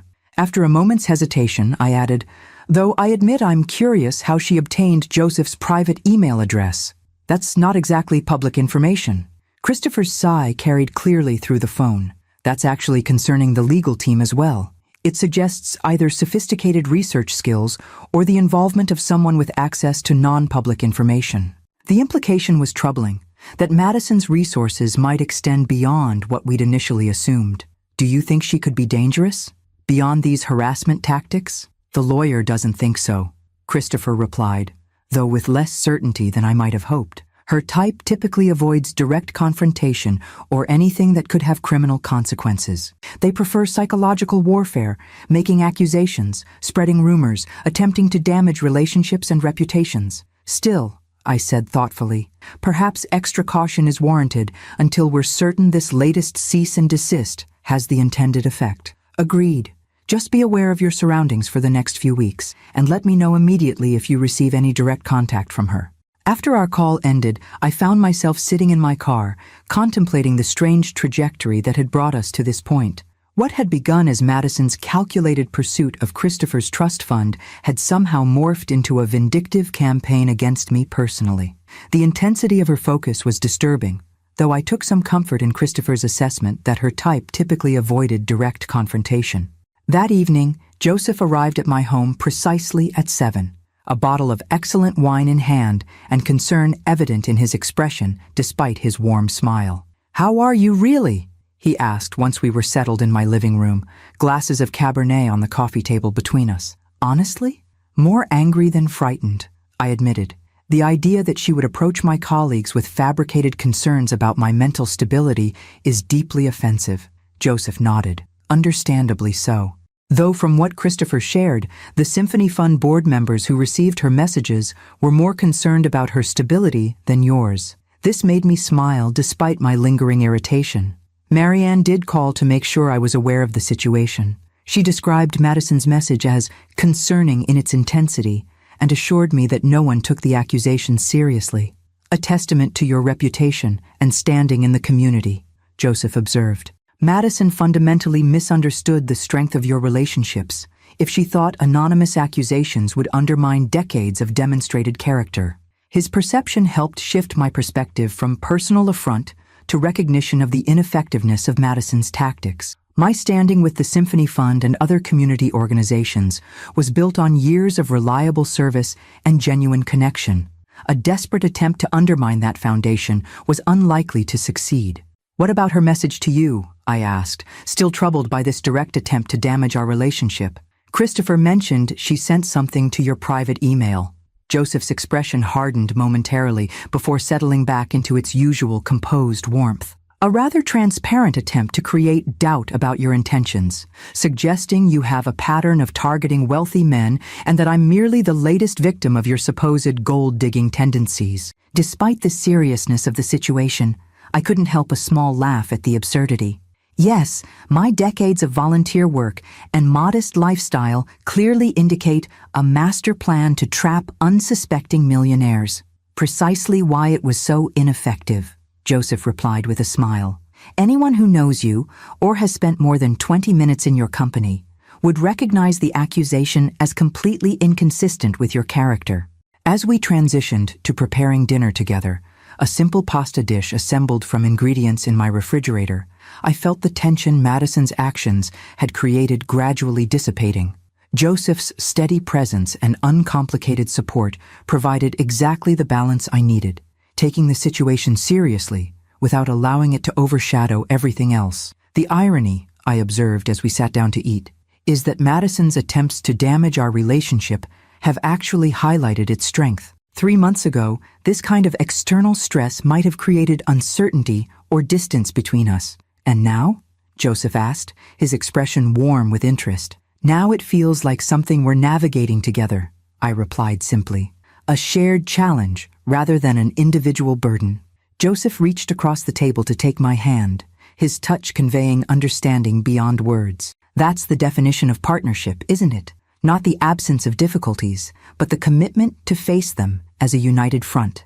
The observation resonated deeply, a reminder that relationships were tested not only in moments of celebration, but in how they weathered unexpected storms. By that measure, what Joseph and I were building showed remarkable resilience for its relatively young age. As we finished dinner and moved to the living room with fresh glasses of wine, Joseph's phone chimed with a message. He checked it briefly, then turned to me with an expression of pleased surprise. The final inspection of the Elizabeth suite was completed today, a few days ahead of schedule, he said. The entire hotel is officially ready for next week's grand opening. That's wonderful news, I replied, genuinely happy for this milestone in a project that had been so personally meaningful to him. Elizabeth must be thrilled. She's suitably unimpressed, Joseph said with affectionate humor. Her exact words were, "It had better be ready, given what you've spent on it." My sister has never been one for effusive praise. I laughed, having heard enough about Elizabeth to recognize the dynamic. Family keeps us humble. Indeed they do. Joseph hesitated briefly, then continued with a hint of uncertainty I rarely witnessed in him. I was wondering, would you consider changing our plans slightly? The suite is ready now, not just next week. We could have our special evening after dinner on Friday rather than waiting for the official opening. The invitation, spontaneous rather than carefully planned, carried a different energy than our previous discussion. There was something appealingly impulsive about adjusting our timeline, about seizing the moment rather than adhering to a predetermined schedule. I'd like that, I said, surprising myself again with the ease of my decision. Friday sounds perfect. Joseph's smile conveyed both pleasure and something deeper, perhaps appreciation for my willingness to embrace spontaneity alongside our usual thoughtful planning. Then consider it arranged. I'll have everything prepared.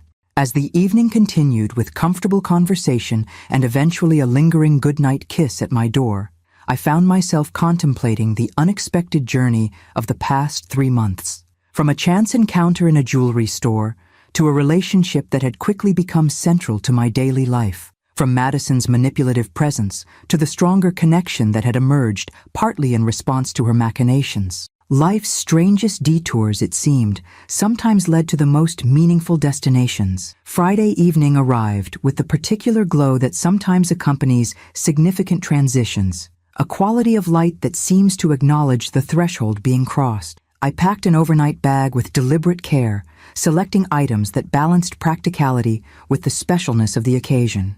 Joseph had arranged for a car to collect me at 7, insisting that I deserved to be chauffeured rather than driving myself to our special evening. The gesture was characteristic of him, attentive without being overwhelming, thoughtful in ways that enhanced rather than restricted my independence. The Walker Grand Hotel stood illuminated against the darkening sky, its restored facade a testament to Joseph's vision and attention to detail.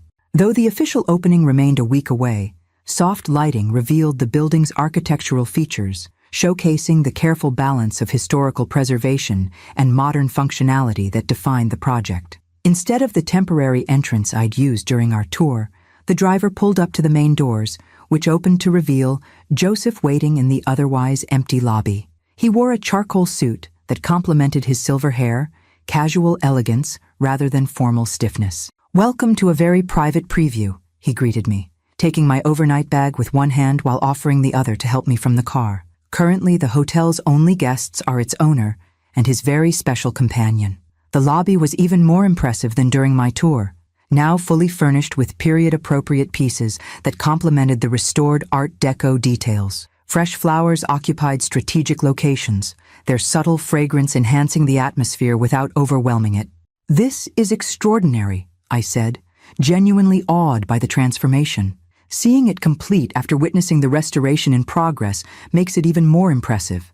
Joseph's expression warmed with evident pleasure at my appreciation. That was my hope, that experiencing the during would make the after more meaningful. He guided me toward the elevator, his hand resting lightly at the small of my back. "Dinner is arranged in the Elizabeth suite. I thought you might prefer privacy for our evening, rather than the main restaurant." The thoughtfulness of this arrangement touched me, recognition that while we were comfortable in public together, This particular milestone deserved intimate space without external observation. The Elizabeth suite took my breath away all over again.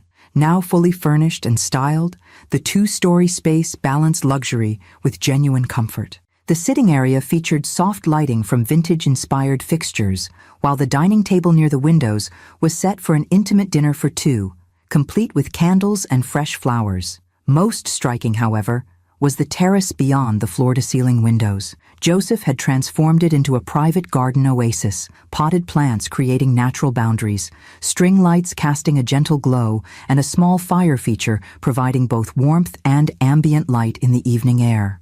"Joseph," I breathed, momentarily overwhelmed by the evident care he had invested in creating this setting. "This is beyond anything I could have imagined."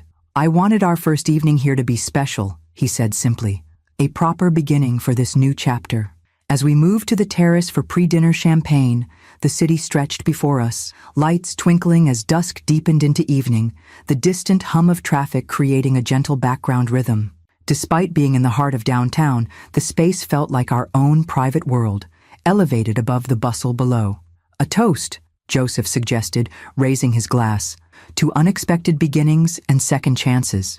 To jewelry store rescues and impromptu marriages," I added with a smile, clinking my glass against his. His laugh, warm, genuine, one of the first things I'd been drawn to about him, filled the space between us. Certainly the most unusual introduction I've ever experienced.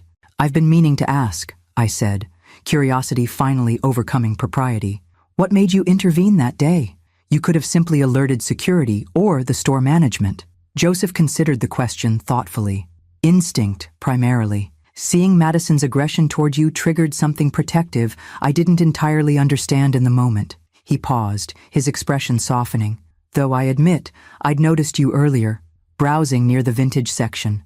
Something about your grace and self-possession caught my attention. When I heard the commotion and realized it involved the elegant woman I'd been surreptitiously admiring, the response was automatic. The revelation that he had noticed me before the confrontation, had found me appealing independent of the dramatic circumstances, warmed me unexpectedly. "So you weren't just being chivalrous to any random woman being accosted," I teased gently. "You had ulterior motives, entirely honorable ones," he assured me with mock seriousness, though I hadn't planned to introduce myself as your husband quite so abruptly. We laughed together at the absurdity of our beginning, how a moment of spontaneous intervention had set in motion everything that followed. As dinner was served by a discreet staff member who appeared and disappeared with professional efficiency, our conversation continued to flow with the ease that had characterized our relationship from the start. Over exquisitely prepared courses that showcased the hotel's culinary program, we shared stories we hadn't yet exchanged. My early ambitions to become a concert pianist before practical considerations led me toward business administration. His first failed hotel venture that taught him more than his subsequent successes. My complicated relationship with my ex-husband that had eventually transformed into distant cordiality for our children's sake. "I've been wondering," Joseph said as we lingered over dessert, "if you ever heard anything further from Madison after the cease and desist letter?" I shook my head. "Complete silence, which is something of a relief. Christopher's attorney believes the threat of legal action was finally enough to penetrate her self-absorption." "I'm glad," Joseph replied, his expression serious. "Her fixation was concerning, particularly when it shifted from Christopher to you." "I suspect she saw me as the primary obstacle to her plans," I observed, first for exposing her behavior to Christopher, then for apparently moving on to happiness while she was thwarted. "A fundamental misunderstanding of cause and effect," Joseph noted. "Your happiness came from your own choices, not from her disappointment." The insight struck me as profoundly true. Madison had viewed life as a zero-sum game where her success required others' losses. What she couldn't comprehend was how genuine connection created expanding possibilities rather than competing interests. As we moved from the dining area to the comfortable seating near the fireplace, Joseph refilled our wine glasses one final time. The atmosphere between us had shifted subtly, the easy conversation now interwoven with an awareness of the evening's natural progression, of the suite that surrounded us with its obvious implications. "I've been thinking," Joseph said, setting down his glass and turning slightly to face me directly, about time and how differently it feels at our age compared to when we were younger. I tilted my head questioningly, intrigued by this philosophical turn. In my 20s and 30s, he continued, time seemed abundant, almost unlimited. Decisions could be postponed, opportunities deferred, relationships explored at leisure, because there would always be more time ahead. I nodded, recognizing the perspective he described, the illusion of immortality that accompanies youth. Exactly. But now, his expression grew more intent. I find myself acutely aware of time's value, not in a morbid sense, but in a way that clarifies priorities and eliminates patience for anything less than genuine connection. His hand found mine, warm and steady in its gentle pressure. What I'm trying to say, perhaps inelegantly, is that these months with you have brought a clarity I wasn't expecting at this stage of life, a certainty about what matters and who I want to share my remaining journey with.